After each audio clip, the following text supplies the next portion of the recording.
बिस्मिल्लाहिर्रहमानिर्रहीम। अस्सलाम वालेकुम। मेरा नाम डॉक्टर मोहम्मद उस्मान है। मैं नेफ्रोलॉजिस्ट हूँ। मैं अमराज़ गुर्दा, high blood pressure, sugar, dialysis, गुर्दा ट्रांसप्लांट और यूरिक एसिड का स्पेशलिस्ट हूँ। नाज़रीन, बहुत से मरीज़ शुगर के मर्ज़ में साल हर साल मुब्तला होने के बावजूद इस चीज़ से नावाकिफ़ होते हैं कि उनके शुगर के लेवल्स कितने होने चाहिए।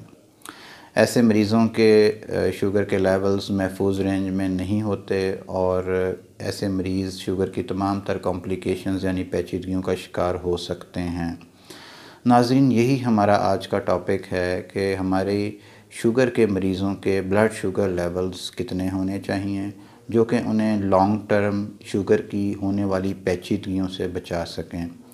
तो जनाब, आज की हमारी वीडियो में हम ज़िक्र करेंगे लेटेस्ट रिसर्च के बारे में, जिसकी रोशनी में आज जो शुगर के लेवल सेट किए गए हैं मरीज़ों के, इनमें दो मेजर रिसर्च का ज़िक्र करेंगे हम।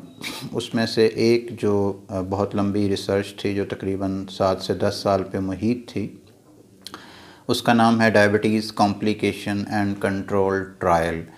ये रिसर्च जो है वो तकरीबन 7 साल के ऊपर मुहित थी और उसके बाद अगले 4-5 साल उसको मज़ीद भी फ़ॉलो किया गया। ये टाइप 1 डायबिटीज़ के पेशेंट्स में की गई और इसमें मरीज़ों को 2 कैटेगरीज़ में डिवाइड किया गया।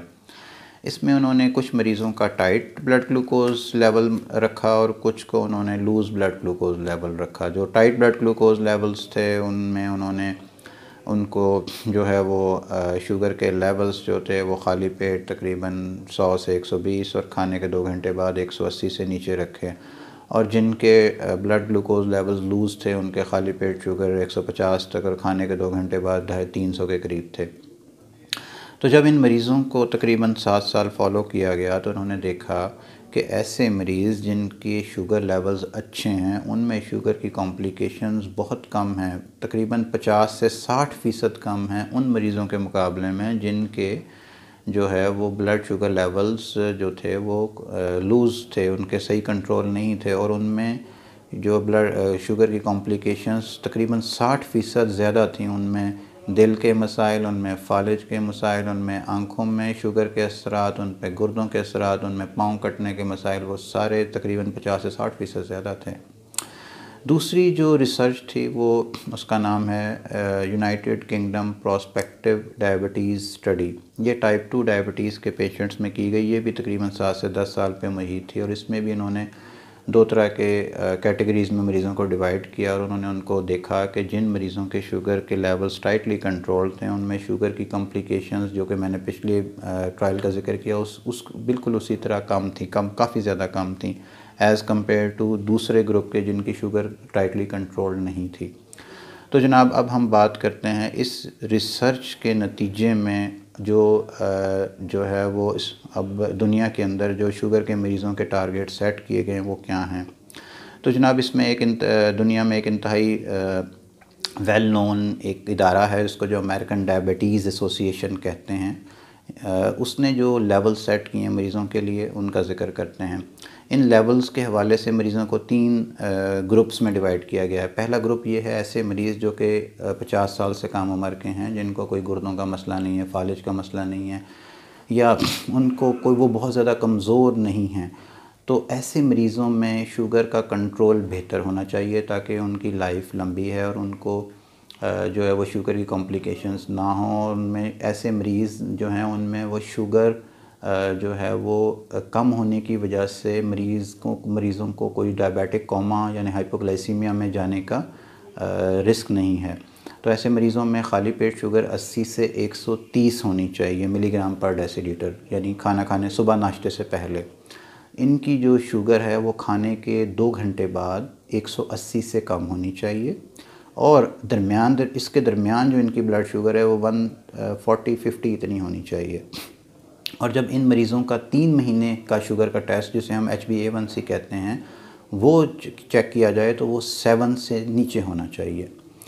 तो ये वो मरीज़ हैं जिनके अंदर अगर हम इस लेवल तक मेंटेन रखें तो उनमें शुगर की वजह से होने वाली तमाम पेचीदगियाँ रिमार्केबल यानी बहुत कम हो जाती हैं, होने का रिस्क बहुत कम हो जाता है। तो दूसरी कैटेगरी वो उन मरीज़ों की है जो कि बूढ़े हैं, जिनकी एज 50 से ज़्यादा है, उनको गुर्दों का मर्ज़ लाहक हो चुका है या उनको फालिज का मसला हो चुका है या वो बहुत कमज़ोर हैं। तो ऐसे मरीज़ों में शुगर का कंट्रोल टाइट नहीं रखना चाहिए। और ये वो मरीज़ हैं जिनमें शुगर कम हो, अगर हम टाइट कंट्रोल करें तो शुगर कम होने की वजह से डायबिटिक हाइपोग्लाइसीमिक कोमा में जा सकते हैं, यानी शुगर कम होने की वजह से दिमाग पे असरात हो सकते हैं। तो इनके अंदर खाली पेट शुगर तकरीबन 130 से 150 तक होनी चाहिए, और खाने के 2 घंटे बाद इनकी शुगर 210 तक हो जाए तो भी कोई मसला नहीं है। और इनका जो 3 महीने का शुगर का टेस्ट है, जिसको हम HbA1c कहते हैं, वो 8 तक भी हो जाए तो कोई मसले वाली बात नहीं है।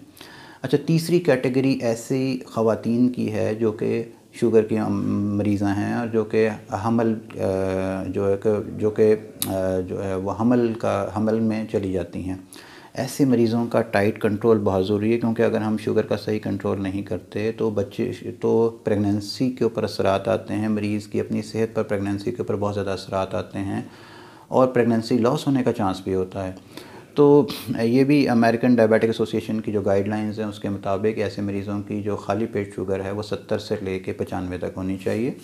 खाने के 1 घंटे बाद इनकी शुगर 120 से 140 तक होनी चाहिए, और खाने के 2 घंटे बाद खाना खाने के 2 घंटे बाद इनकी शुगर 100 से 120 तक होनी चाहिए। और अगर इनका 3 महीने का शुगर का टेस्ट किया जाए तो वो जो है वो 6 से कम होना चाहिए, 6 से कम होना चाहिए। तो जनाब, और अगर ये सब हम कर लेते हैं तो इनमें नॉर्मल प्रेगनेंसी और मरीज़ की सेहत और बच्चे की सेहत ठीक होने के चांसेस बहुत ज़्यादा बढ़ जाते हैं। तो जनाब, ये थी हमारी वीडियो जिसमें हमने आपको आगे ही दी है कि हमारे शुगर के लेवल्स किस रेंज में होने चाहिए, कौन कौन सी कैटेगरीज़ इसमें हैं, वो भी हमने आपको एक्सप्लेन की। उम्मीद है कि आपको हमारी इस वीडियो से बहुत मुफीद मालूमात हासिल हुई होंगी, जिससे आपको अपने शुगर के इलाज में बहुत ज़्यादा हेल्प मिलेगी। बहुत शुक्रिया। अल्लाह हाफ़िज़।